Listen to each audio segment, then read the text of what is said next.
வணக்கம். உங்கள் அனைவருக்கும் சகல ஐஸ்வர்யம் உண்டாகட்டும். நான் உங்கள் வெற்றிவேல் குருஜி முருகன் உபாசகர். இந்த வீடியோவில் நீங்கள் எதை பற்றி தெரிஞ்சுக்க போகிறீங்கன்னா, குலதெய்வத்தை கட்டிட்டாங்க. குலதெய்வம் வீட்டுக்கே வர மாட்டேங்குது. யார் கட்டினாங்களோ எங்களுக்கு தெரியல.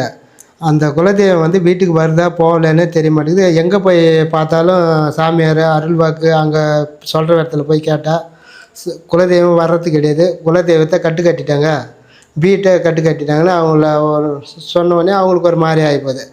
இது போல் இருக்கிறவங்க என்னை ஃபோன் பண்ணி கேட்குறதுனால குலதெய்வத்தை உடைக்கிறதுக்கான ஒரு வீடியோ போடுங்கன்னு சொன்னதுனால இப்போ ஒரு வீடியோ போடுறேன். இந்த வீடியோவை பார்த்துட்டு நீங்கள் வீட்டிலே வந்து எளிமையான முறையில் உங்கள் குலதெய்வத்தை உடைச்சி குலதெய்வத்தை வீட்டுக்கு வர வச்சுக்கலாம். நீங்கள் என்ன பண்ணுறீங்க, அதுக்குன்னு ஒரு நாள் தேர்ந்தெடுத்துக்குங்க. எப்படின்னா, வெள்ளிக்கிழமையாக இருந்தாலும் சரி, இல்லை திங்கக்கிழமையாக இருந்தாலும் சரி, அந்த நாளில் என்ன பண்ணுறீங்க, உங்கள் குலதெய்வம் வந்து எப்படின்னா பெண் தெய்வமாக இருந்தால் பெண் தெய்வத்துக்கு வந்து வஸ்திரம் எடுத்துக்கணும், துணி. பெண் தெய்வம் எந்த துணியோ அந்த துணியை எடுத்துக்கலாம். நீங்கள் புடவையாக இருந்தாலும் சரி, இல்லை அதுக்கு என்ன துணி கட்டுவாங்களோ அந்த துணியை எடுத்துக்கலாம்.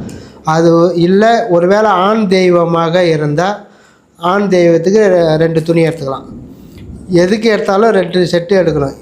ஆண் தெய்வமாக இருந்தால் 2 எடுக்கணும், பெண் தெய்வமாக இருந்தால் 2 செட்டு எடுத்துக்கணும். அதுபோல் வந்து 2 செட்டு தனித்தனியாக எடுத்துக்கங்க. எந்த சாமியாக இருந்தாலும் சரி எடுத்துக்கின்னு கோயிலுக்கு போங்க. போயிட்டு என்ன பண்ணுறீங்க, அந்த கோயிலில் வந்து உங்கள் குலதெய்வத்துக்கு வந்து என்ன வழிமுறை செய்கிறாங்களோ, ஒரு குலதெய்வத்துக்கு வந்து என்ன பண்ணுவாங்க, அபிஷேகம் செய்வாங்க. அபிஷேகம் செய்து அதுக்கப்புறம் பூஜை பண்ணுவாங்க. ஒரு குலதெய்வத்துக்கு வந்து ஒரு வழிமுறை இருக்கும். ஒரு தெய்வத்துக்கு ஒரு சம்பிரதாயம் அவங்களுக்கு அவங்க குல வழக்கப்படி வச்சுருப்பாங்க. ஒரு இதில் வந்து கோழி எண்ணெயை சுற்றி விடுவாங்க. ஒன்று பொங்கல் வச்சு அதை வந்து அந்த இதை செய்வாங்க. என்னென்ன தேவையோ அந்தந்த வழிமுறையை அவங்க செய்வாங்க. எது இருந்தாலும் நீங்கள் அது போல் செஞ்சுருங்க. செஞ்சு இது முடிச்சதுக்கப்புறம் நல்லா வந்து வேண்டிக்குங்க. நல்லா வேண்டி மண் எடுக்க போகிறோம். குலதெய்வ கோயிலில் வந்து மண் எடுக்க போகிறோம். இந்த மண்ணை எடுத்து போனால் எங்கள் வீட்டில் வந்து குலதெய்வ உடைச்சி வீட்டுக்கு வந்து குலதெய்வம் வரணும்னு நல்லா வேண்டிக்குங்க. வேண்டி என்ன பண்ணுறீங்க, அந்த குலதெய்வ கோயிலில் நல்லா பிடிச்சி ஒரு பிடி மண் அப்படியே நிறைய பிடிச்சி, கைக்கு எவ்வளோ வருதோ அந்த அளவுக்கு அப்படியே பிடிச்சி அள்ளிக்குங்க. அள்ளி என்ன பண்ணுறீங்க, அதை வந்து ஒரு மஞ்சள் துணியில் வாரி போட்டுக்குங்க. அதோ போல் 3 கை மண் வாரணும். 3 கை மண் அள்ளி என்ன பண்ணுறீங்க, மஞ்சள் துணியில் போட்டு அதில் ரவுண்டு விபூதி போட்டு அது கூட குங்கும ரவை போட்டு என்ன பண்ணுறீங்க, மஞ்சள் ரவை போட்டு அப்படியே ஒரு முடி போட்டுக்குங்க. முடி போட்டு என்ன பண்ணுறீங்க, அதை கையில் எடுத்துக்கின்னு இந்த சாமிக்கு துணி எடுத்து போனீங்க இல்லையா, அது வந்து ஒரு செட்டை வந்து சாமிக்கு சாத்திடுங்க, குலதெய்வத்துக்கு கொடுத்துருங்க. இன்னொரு செட்டு வந்து அங்கே யாராச்சும் இருந்தாங்கன்னா, ஏழை மக்கள் இல்லை ஏசகர் யாருன்னா அங்கே கோயில் பக்கத்தில் யாருன்னா இருந்தாங்கன்னா அவங்களுக்கு வந்து ஒரு துணியை தானமாக கொடுத்துருங்க. உங்கள் கையால் கொடுக்கணும். கொடுத்துட்டு நீங்கள் மட்டும் வீட்டுக்கு வரலாம். எத்தனை பேர் போய்க்கிறீங்களோ கோயிலுக்கு அத்தனை பேரும் போயிட்டு திரும்பி வீட்டுக்கு வரணும். அந்த மண்ணை வந்து கையிலேயே எடுத்துன்னு வரணும். அதுக்கு முன்னாடி வந்து எலுமிச்சை மரம் வந்து உங்கள் கையில் இருக்கணும். வாங்கி வச்சுக்கோங்க கையில் ரெடியாக. அப்படியே என்ன பண்ணுறீங்க, வீட்டுக்கு உள்ளே வர வழியிலே வாசப்படியில் நின்றுக்குங்க. என்ன பண்ணுறீங்க, ஒரு சொம்பில் இந்த மண்ணை பிரித்து, கொஞ்சம் பெரிய சொம்பாக இருக்கணும். எப்படின்னா ஒரு அளவுக்கு பெரிய சொம்பாக இருக்கணும். சின்ன சொம்பில் வந்து அந்த மண்ணை போட்டு கரைக்கணும். அதனால் வந்து பெருசாக இருக்கணும். பெரிய சொம்பில் தண்ணி வச்சு என்ன பண்ணுறீங்க, இந்த மண்ணை அதில் கொட்டுங்க. கொட்டிட்டு என்ன பண்ணுறீங்க, அப்படியே கரைச்சி நல்லா தண்ணி ஆக்கிங்க. கட்டியாக இருக்கக்கூடாது. மண்ணை அதில் கொட்டி தண்ணி ஊற்றி நல்லா கரைச்சிக்கிங்க. கரைச்சி என்ன பண்ணுறீங்க, வாசப்படி குறுக்கு வாட்டத்தில் இப்படி ஊற்றிடுங்க. இப்படி ஊற்றிட்டு என்ன பண்ணுறீங்க, அது மேலே ஒரு கற்பூரத்தை கொளுத்தி வச்சுருங்க. வச்சுட்டு அந்த கற்பூரம் எரிஞ்சு முடிஞ்சதுக்கப்புறம் எலும்பிச்சம்பழத்தை வந்து அப்படியே 2ஆக கட் பண்ணி அதில் அப்படியே புழிஞ்சு விட்டுட்டு இப்போ அப்படியே உள்ளே எல்லோருமே போயிடலாம். உள்ளே போயிட்டிங்கன்னா அப்படியே உங்கள் கூடயே குலதெய்வம் உள்ளே வரும். நீங்கள் எல்லாருமே டக்குன்னு உள்ளே போகக்கூடாது. கோயிலுக்கு போயிட்டு வரீங்க இல்லையா, அப்போ வந்து எல்லாருமே உள்ளே போகக்கூடாது. எல்லாம் வாசப்படியில் நின்று இந்த தண்ணியை கரைச்சி ஊற்றிட்டு நீங்கள் வந்து அந்த கற்பூரத்தை கொளுத்தி வச்சுட்டு எலுமிச்சை பழத்தை வெட்டி வச்சுட்டு தான் நீங்கள் உள்ளே போகணும். அதுக்கப்புறம் உங்கள் பின்னாடியே குலதெய்வம் வீட்டுக்கு வந்துடும். இது வந்து எளிமையான முறை தான், இது நீங்கள் செய்யலாம். அதுக்கப்புறம் வந்து அதுவும் வந்து உங்களுக்கு பத்தலை, கொஞ்சம் இன்னும் கொஞ்சம் பலமாக ஒன்றா 3 தேங்காய் வாங்கிக்கோங்க. கும்மிடி உள்ள காயாக, கும்மிடி மேலே இருக்கணும், அதில் வந்து 3 காய் நல்லா முத்தனை காயாக வாங்கிக்கோங்க. தேங்காய் வாங்கி என்ன பண்ணுறீங்க, 3 காய் வாசப்படி அதெல்லாம் லைனாக நிற்க வச்சுக்கோங்க.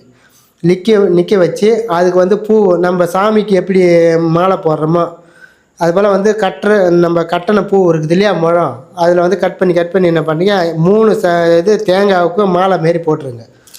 பூவாலே அப்படியே அந்த கும்மிடிக்கு மேலே கும்மிடி இப்படி இருக்கும் இல்லையா, அந்த கும்மிடி சுற்றி இப்படி மாலை துணி அப்படியே சுற்றி இப்படி கட்டி விட்ருங்க. பூவை கட்டிட்டு என்ன பண்ணுறீங்க, அதுக்கு ஒரு சந்தனம் வச்சு பொட்டு வச்சுருங்க. வச்சுட்டு என்ன பண்ணுறீங்க, ஒரு கற்பூரத்தை ஏற்றிடுங்க. அதுக்கு எதிரில் 3 கற்பூரம் ஏற்றி இதை வந்து குலதெய்வமாக நீங்கள் நினச்சிக்கணும்.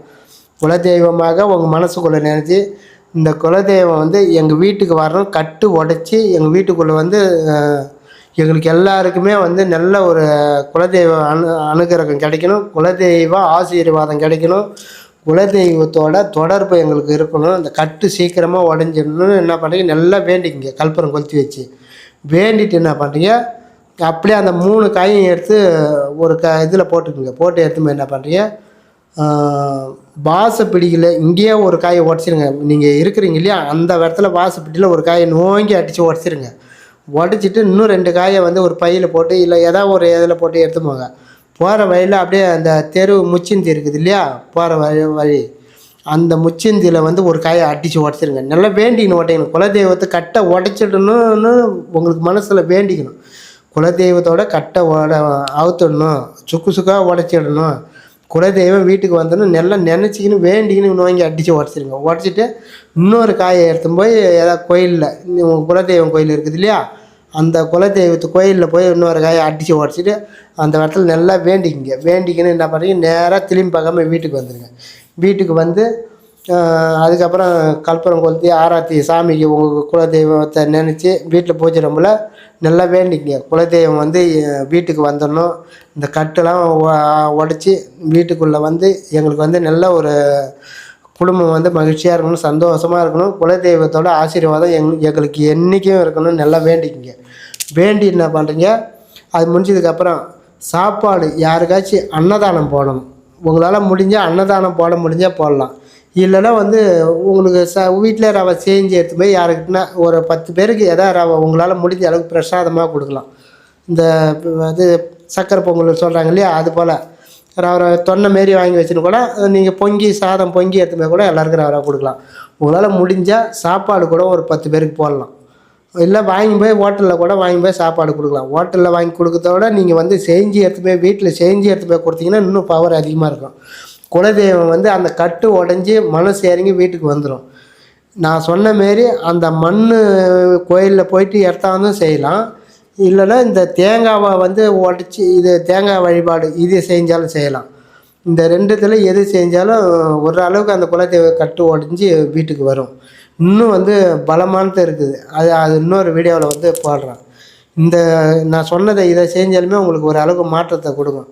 குலதெய்வம் வீட்டுக்கு வந்தாலுமே உங்களுக்கு வந்து நல்லது நடக்க ஆரம்பிச்சிடும். ஒருத்தவங்க குலதெய்வமே தெரியாமல் ரொம்ப பேர் இருக்கிறாங்க. அவங்களாம் வந்து அப்படி தெரியாதவங்க ஏதாச்சும் ஒரு தெய்வத்தை வந்து தேர்ந்தெடுத்துக்கலாம். அப்படி தேர்ந்தெடுக்கிற தெய்வம் எந்த தெய்வமாக இருக்குன்னா முருகப்பெருமானை தேர்ந்தெடுத்திங்கன்னா ரொம்ப சந்தோஷம். ஏன்னா முருகர் வந்து எல்லா கடவுளுக்கும் வந்து செல்லப்பில்லை. அதனால் வந்து முருகப்பெருமானை தேர்ந்தெடுத்து நீங்கள் குலதெய்வமாக நினச்சி நீங்கள் வழிபாடு செஞ்சீங்கன்னா உங்களுக்கு வந்து உங்களுக்கு எந்த குலதெய்வமாக இருந்தாலும் அது தெரியாத குலதெய்வம் வந்து உங்களுக்கு ஆசீர்வாதம் கொடுக்கும். உங்களுக்கு வந்து முருகப்பெருமானை எடுத்துக்கிட்டாலுமே உங்களுக்கு வந்து குலதெய்வம் எந்த தெய்வம்னு நீங்கள் கும்பிட தேவை, முருகப்பெருமானை கும்பிட்டாலுமே உங்களுக்கு வந்து குலதெய்வத்தோட ஆசீர்வாதம் உங்களுக்கு என்றைக்கும் கிடைக்கும், நிலைச்சிருக்கும். நான் சொன்னபடி செஞ்சு உங்களுடைய வாழ்க்கையில் வளம் பெற்று நலம் பாருங்கள். நன்றி, வணக்கம்.